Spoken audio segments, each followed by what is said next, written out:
All right. Thanks everybody for joining me. Hope you had a nice week off. It is May 18th. Let's bow the class in here. So Chinese, Filipino, Thai, Indonesian, French and Dog Brothers, Japanese. Okay. Let's get into our stance. Open your toes, open your feet. Let's have our hands up. Okay, let's start with our left hand in front. We make fists and fire 1, 2, 3. So our right hand is now in front. We're going to rotate to our right. 1, 2, 3. Open, center. 1, 2, 3. Open to our left. 1, 2, 3. Open, center. 1, 2, 3. Open to our right. 1, 2, 3. Open, center. 1, 2, 3. Open, left. 1, 2, 3. Open, center. 1, 2, 3. All right. Now, I went to the advanced drill straight away because everybody who's here, you know, I know your level or you've been working with me, even if it's online for a while now. Let's get back in our stance here and let's make fists. And we're just going to do, you don't need to open your hands. We're going to do 10 reps. Every count is 3 punches. Ready? 1, 2, 3, 4, 5, 6, 7, 8, 9, and 10. Okay.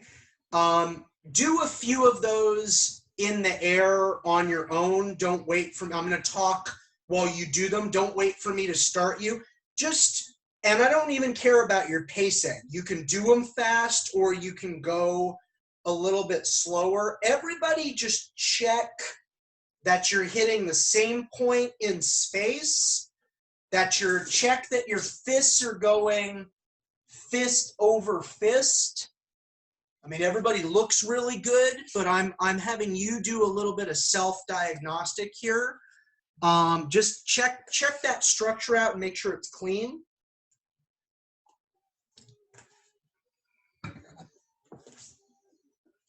Okay. Good. We've talked about this enough, and I'm certainly not seeing this here. You know, when you work with new or sometimes newer people, you'll see this kind of piston-y looking. We want to avoid that, right? This whole study, this whole discipline is about owning center line, right? So our center line is the imaginary vertical line that bisects us. And so, you know, I have to, at all times in all this training, I have to be focused on dominating center line. And there's a lot of high level, like decades of it, of martial arts experience in this group class right here, right now. Remember what I've said to you. This kind of progression can be a little bit frustrating because we're pulling things back. And some things like all of your boxing and your rotation and pivoting, all those things are good. And if you have those body mechanics and they're a part of you, and you've put in the time to own them and they come naturally, well, that's fantastic. Here, especially in this drill section, we're pulling that back because when we're in the drill section, the only thing we have to rely on is dominating center line. That's the attribute, or that's the focus that we're developing, and then we're going to figure out how that is going to refine all of our other martial arts when we get back to having the ability to be really dynamic and move and zone that kind of discipline to work that is really going to pay off. Okay, so what I'd like to do with this class today is I'd like to quickly, I can do it quickly because most of you have been training with me for a while now. I'd like to quickly go through the requirements for yellow belt, and I do things a little bit differently than Sifu Fong, not because I know better. For adults, I don't give white belts, okay? I'm just gonna put that out there. In my children's program, yes, like they join, they sign up, they have to get a white belt. It's just the reality. The kids, usually the focus is about belts, no matter what I say. And of course, over time, they learn that it's about way more than the belts and the ranking, but the kids have to have belts. Adults, when people join, I don't typically, hey, you signed up, here's your white belt along with your manual. Adults, typically in all of my progressions, you get your first external symbol of ranking when you've completed your first exam. That's the way that I like to do it. So Sifu Fong does have a micro curriculum for going from nothing to white sash in Wing Chun. I am not saying I know more than Sifu Francis Fong, not even close. That guy's on a whole other level.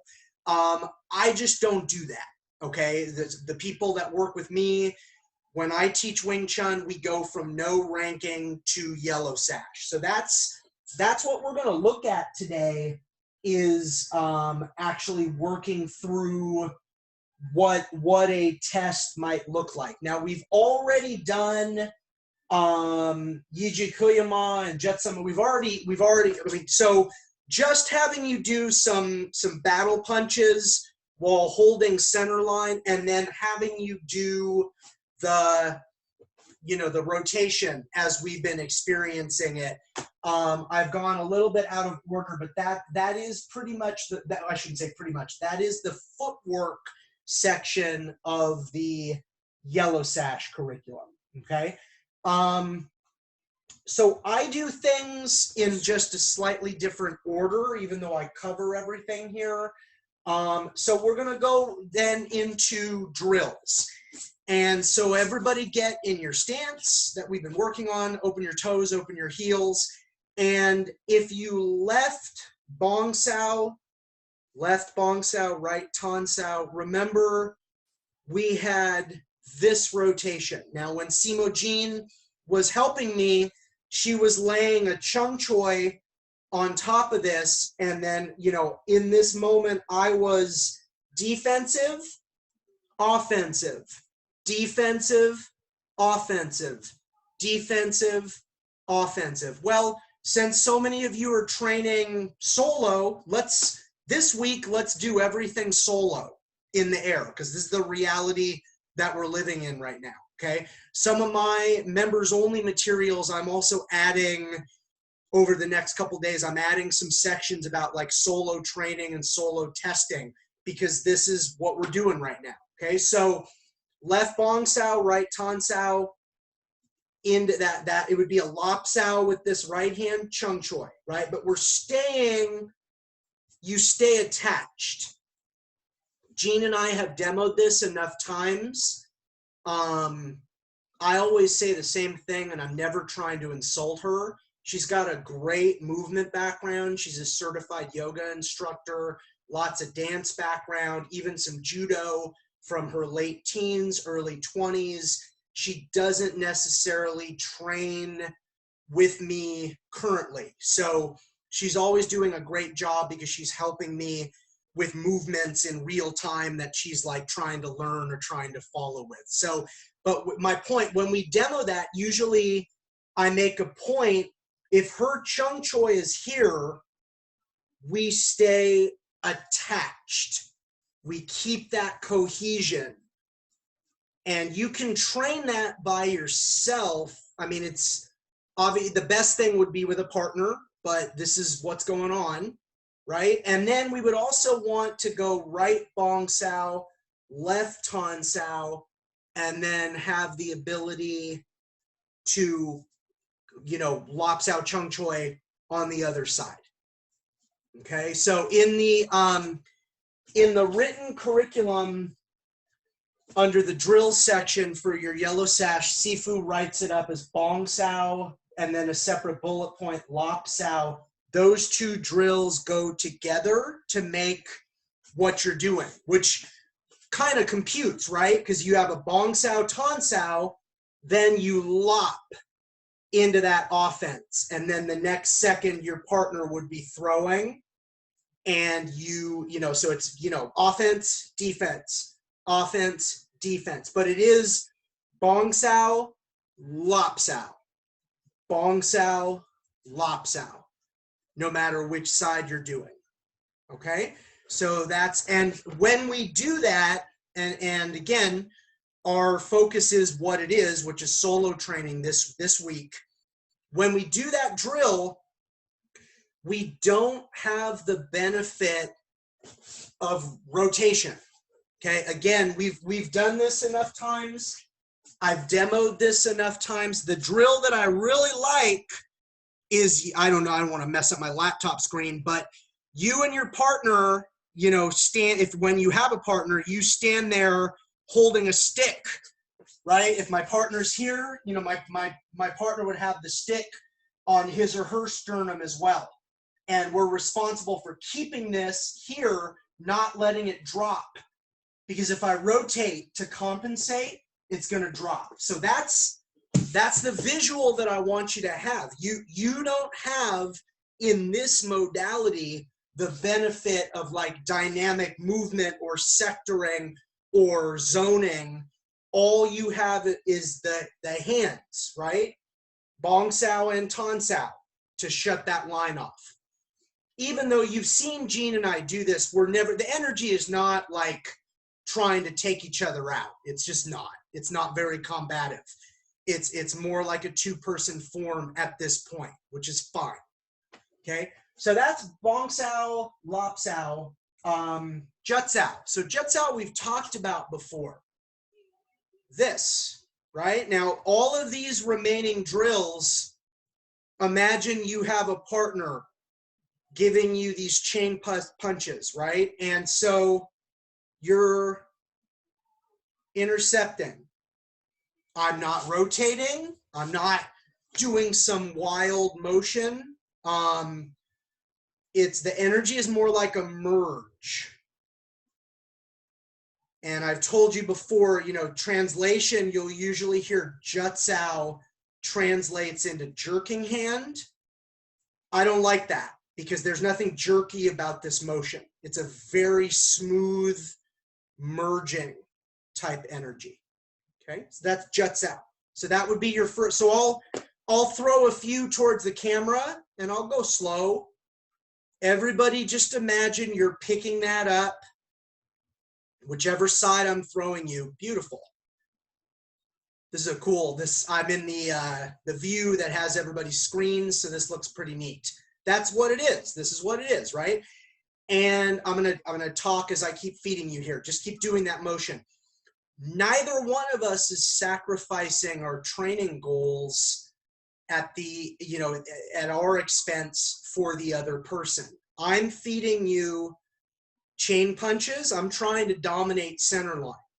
Now, if we were actually face to face feeling the energy, I probably wouldn't be going much harder than I'm feeding you right now, because it's not my goal to take you out. It's my goal to feed you, right? But neither one of us is sacrificing. Very nice job, everybody. Neither one of us is sacrificing for the other, right? It's sometimes, I've said this before, an outside observer, if you all are doing the Jut Sao and I'm doing the feeding, a trick question, if you ask that uninitiated person who's training, they're going to say that you are, right? And again, in actuality, both people are trained, because I'm not giving you this.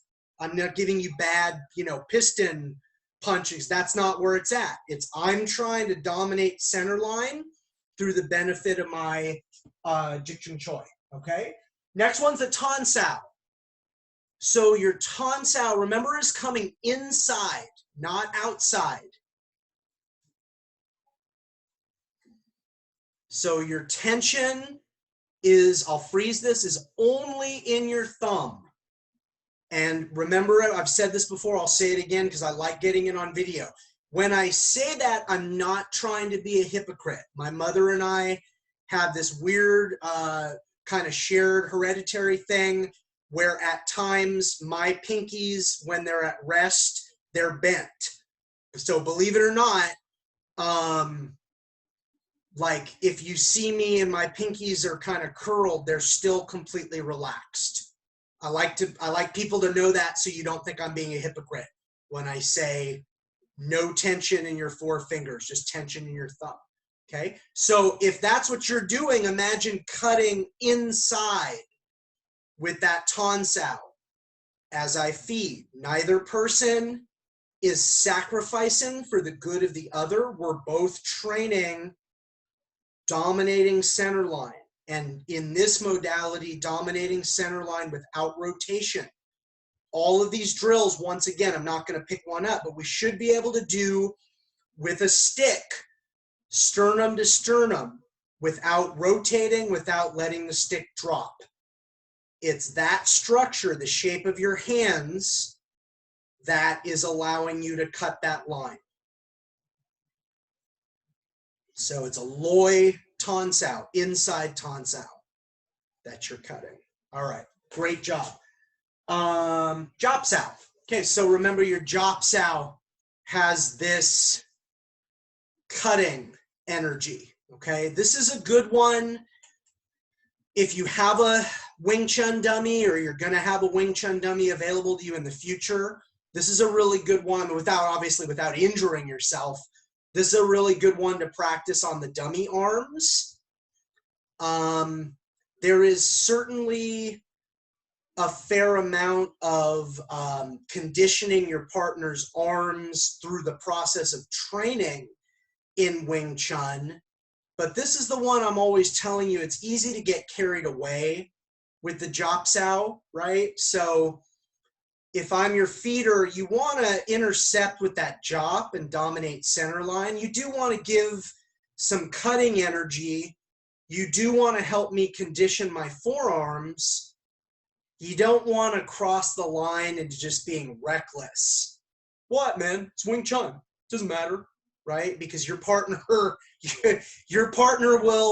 the roles will be switched very soon. And the reason I keep harping on this is the Wing Chun hand that seems to get people to go from 0 to 60 the fastest when there's no communication and when people are just being reckless and treating the partner's arms like the arms of a Wing Chun dummy.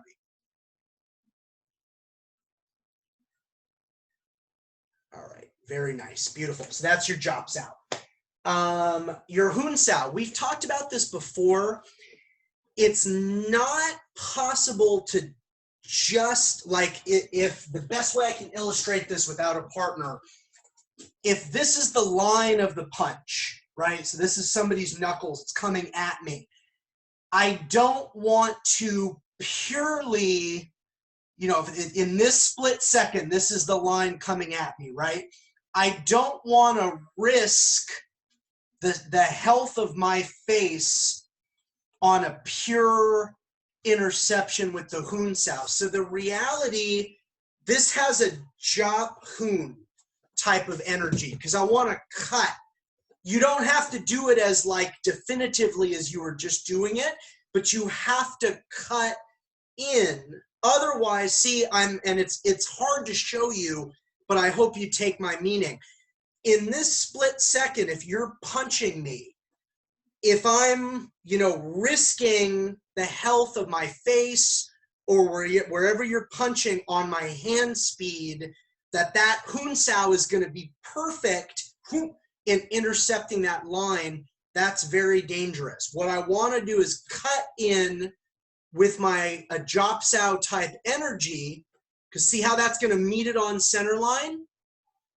And then scoop it, all right? And we've talked about this before. Try not to let that elbow flare, right? So little cut and a little scoop, little cut and a little scoop, little cut. So it's written up as Hunsao, but you need to keep yourself really safe. You need to put a little Jopsao in there. Cut that line with a Jopsao and then Hun it out of the way. Nice. Again, this is cool. This is cool to watch. I like this view. Awesome. All right, beautiful job. You all look great. That's seriously so, fantastic. Okay, so we have Hunsao. So Paksao. So we're not crossing center line. We're there's the Paksao, slapping hand. I always thought it was interesting that Sifu ends with this one.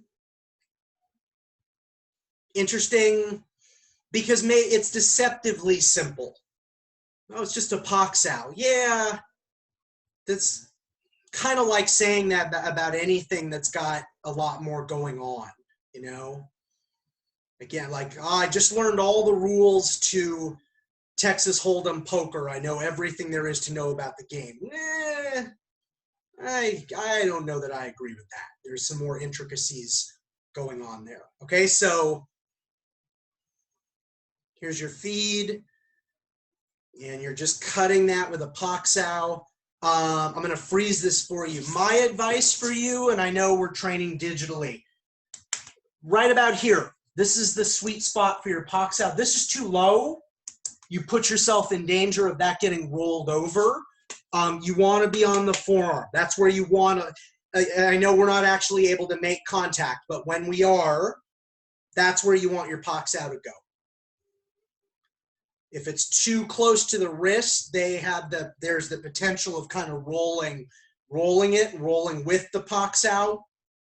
Okay, and in this context, you're not pushing past center line. So all of you, as you're doing it, I want you to, think about right on center line, because if you push past center line, I'm going to lop, right? It's still Wing Chun, even though it's a predetermined drill. I was saying this earlier in the kids class. I don't really believe in perfection. I believe getting really, really, really close to perfect. And that's what you're doing every single time with these. Like, you're getting as close to a perfect rep of whatever particular Wing Chun hand we're working on in any given moment. Okay, very nice. So quick review for you. And again, I will get this recording posted to YouTube a little bit faster. Sorry about the last week's. I didn't upload Wednesday until earlier today. My apologies. But I'll get these uploaded much faster if you want to go. But a quick review for all of you. Just pick one side. Remember, this was our Bong Sao Lop Sao, right? It's a combination. And you could work it on the other side. Bong Tan, Lop Chung Choi. Bong Tan, Lop Chung Choi. That's the first one. Jutsao. And then remember, once we finish Bong Lop, all of these are, if you have a partner giving you chain punches, you're receiving them. And this is all in the drill modality. Drills are all done in our formal training stance, and there's no rotations. That's Jutsao. Tan Sao. We just did all of these, but I want to give you a little review. There's your Tan Sao, okay? Jopsao. Here's our Jopsao, right? Holding center, even if we're training at home alone.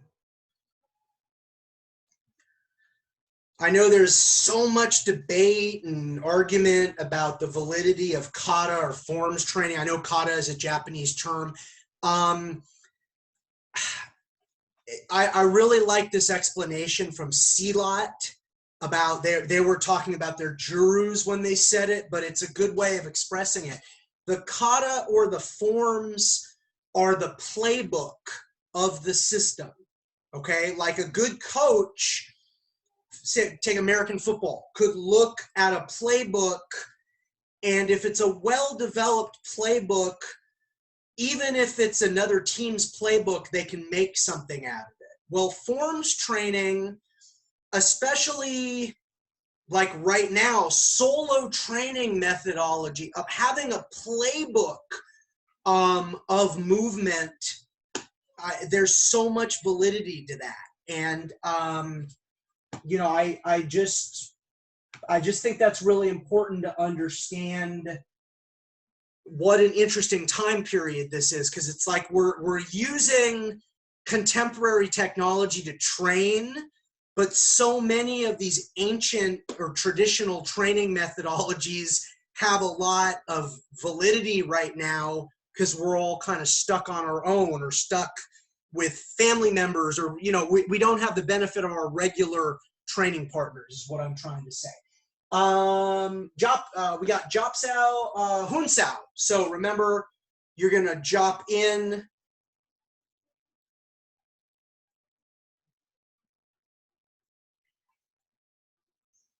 All right, little jop, and then that Hun Sao. Don't let your elbow come up. I know that looks like a Bong Sao. That's like, well, isn't a Bong Sao okay? Yeah, but not here, okay? Wait, unless it's specifically a drill where we're purposely transitioning to a Bong Sao, but that's not what we're doing here. Okay, so there's our Hun Sao, and then our Pak Sao, which what we were just doing.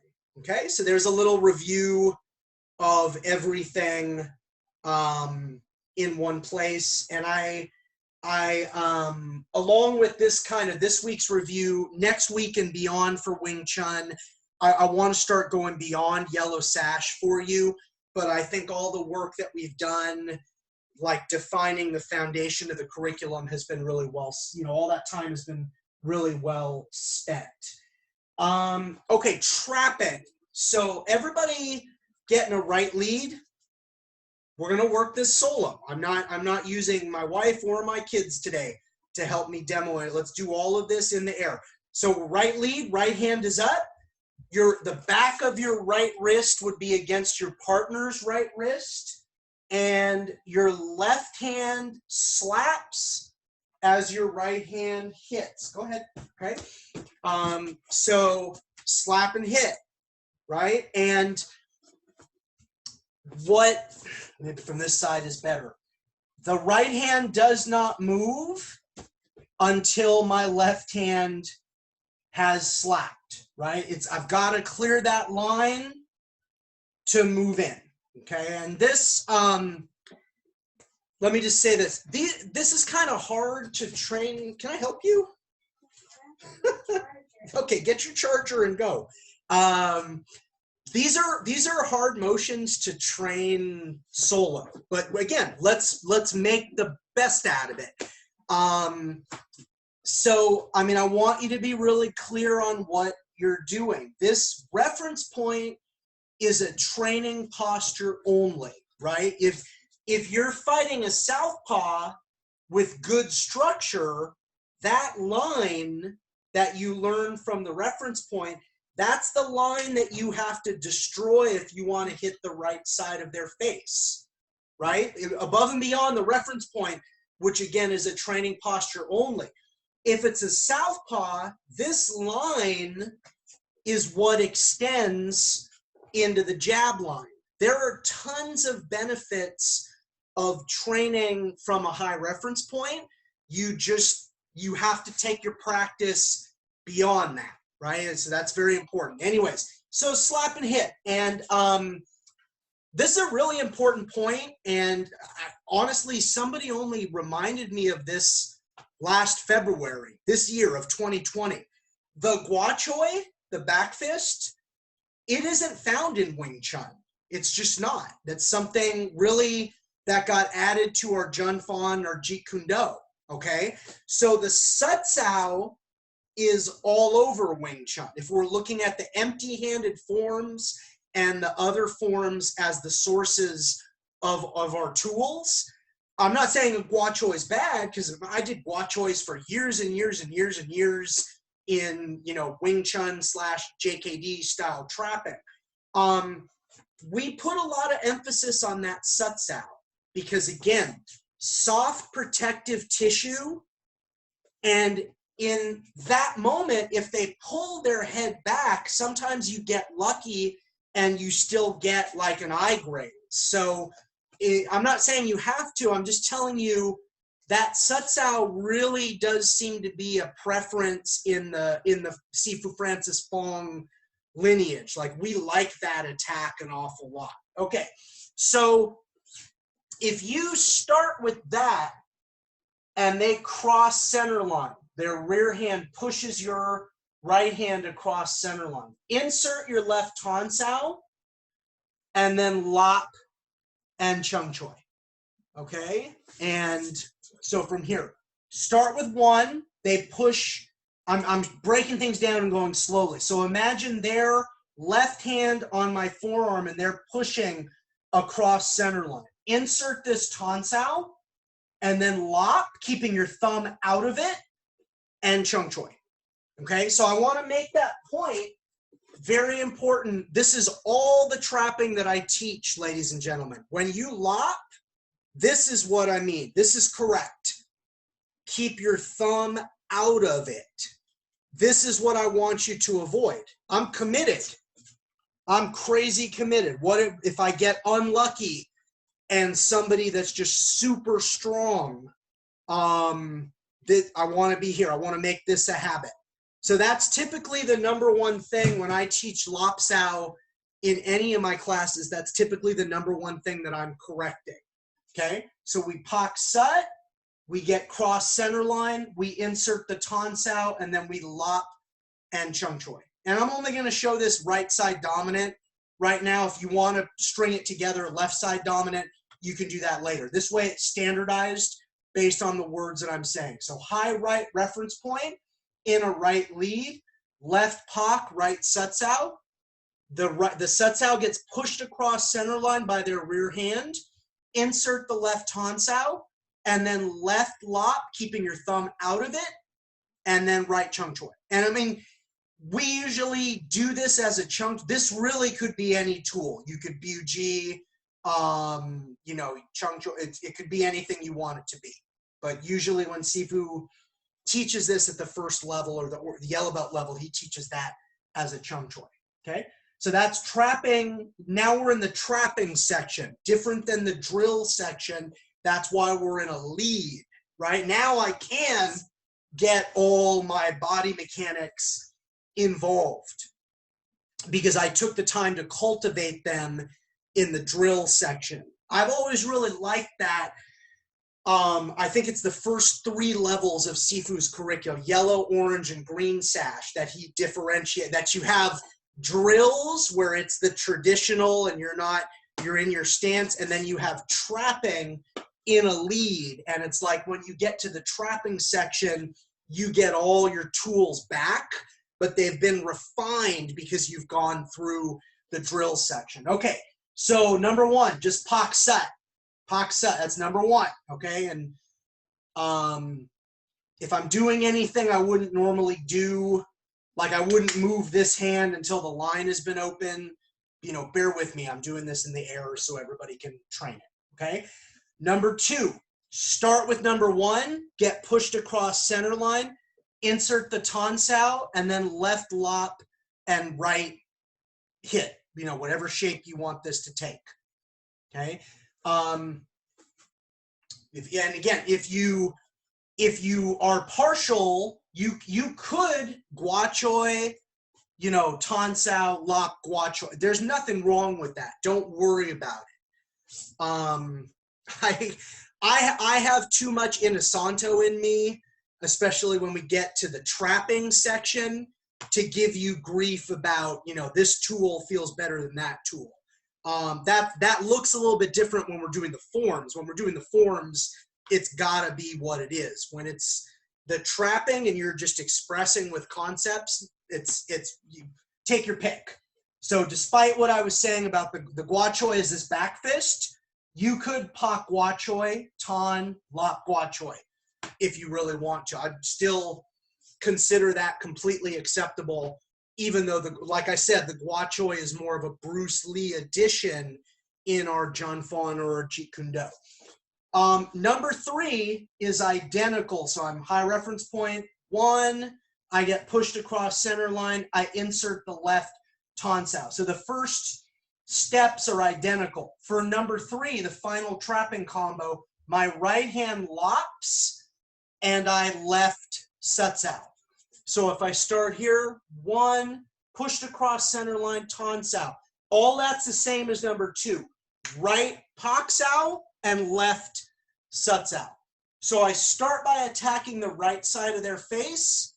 I transition and I score or end the combination by touching down on the left side of their face. So this is number 1. This is number 1, Pak Sat Da. This is number 2, start like 1, cross center, insert the Tan, lop, and hit. This is number 3, exactly like number 2, except for the ending. Once I get to left Tan Sao, my right Pak touches down, and I finish with a left Sat Sao. Okay, and if you want to differentiate it, number 3, could I Gua Choi, Tan Sao, Pak Gua Choi with the left? Of course I could, if I really wanted to. Okay, those are the 3 trapping combinations. What we would do here is go through, I'm going to sum this up verbally for all of you, and I'm sorry I did what I do, everybody. I apologize. I thought I had all the time in the world. Then I'm trying to give you lots of detail, and then the time has flown by. So imagine that you were taking your yellow sash test with me. We started with the footwork. We would do regular chain punches, like, 10 reps of 3. Then we would work on, this rotation drill, okay? We would do that. We would go through all the drills. So the drill section, we went over all this, right? Everything that I took the time to go over. Once we got through all the drills, I would have you and your partner get in the lead. You would go through those 3 trapping combinations that we just explored together, right? 1, 2, 3, okay? Then we would do Silam Tao as a group. And the way that I like to test the form, I have everybody get into a circle or a semicircle. And at this level, I have a piece of music that I like to play, which is absolutely copywritten, so I'm not going to play it right now. It's kind of a slow, relaxed piece of music.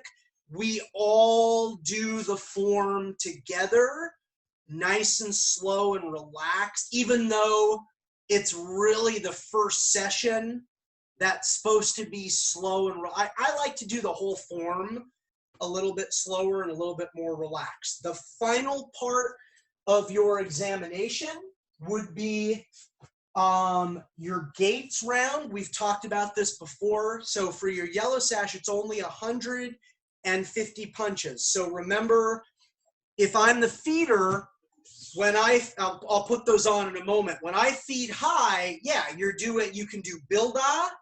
Most people prefer Bilda because if your hands are up, here, this is blocking, this is defending, boom, and there's my punch, right?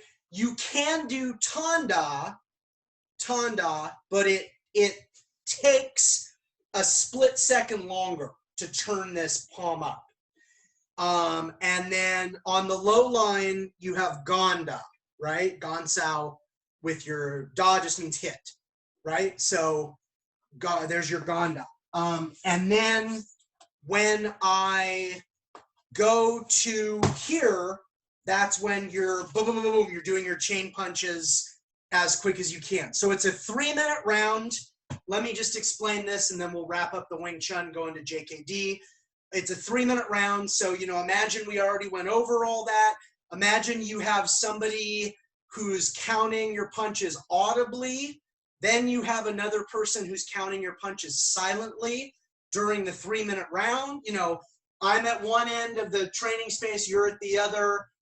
They check the clock, 3 minutes, you know, doop, doop, doop. We pay respects. I walk in, you know, 1, 2, 3, 4, 5, 6, 7, 8, 9, 10, 11, 12, 13, 14, 15, 16, 17, 18, 20, 21, 22, 23. Okay. And that, as simple as that is the template for a Wing Chun Gates round. And I'll just kind of end on this. You know, Sifu Francis Fong, my Wing Chun instructor, he's very good friends, very close friends with Guru Inosanto, and he's also very good friends with Ajahn Chai, the head of the World Thai Boxing Association. And while he's never verbally confirmed this, what I've kind of guessed and inferred, and I believe I'm correct, this is kind of a Wing Chun equivalent of the 60-40 round in Thai boxing. Because in the WTBA, you have a 3-minute round where you have to get 60 kicks and 40 knees while your holder, depending on what level you're testing for, is giving you an appropriate amount of pressure. So I really like this drill because even though this is simplistic, where we have singles on the high line and the low line, and then we have chain punches, we're getting to hit some stuff with our Wing Chun structure that's not the air, that's not our partner's arms, and that's not our Wing Chun dummy. And hitting all of those 3 things that I just named, very important, but this is a great way to take it to the next level. Okay, so that in its entirety, above and with the exception of not leaving the time to actually go over Selam Tao with you, you can go back and watch it on previous classes. That is the entirety of what a yellow sash test would look like, okay? And this will just be the only commercial part of my broadcast. Again, if you're interested in formalizing your training relationship with me and earning rank, as some of you have already done, it's stoopsomalc.com, and that's also for anybody who's watching this. And that's it. So let's bow this class out, and then we'll get into JKD in just a minute. Chinese, Filipino, Thai, Indonesian, French and Dog Brothers, Japanese. All right. Thanks for joining me, everybody. I'm going to end this recording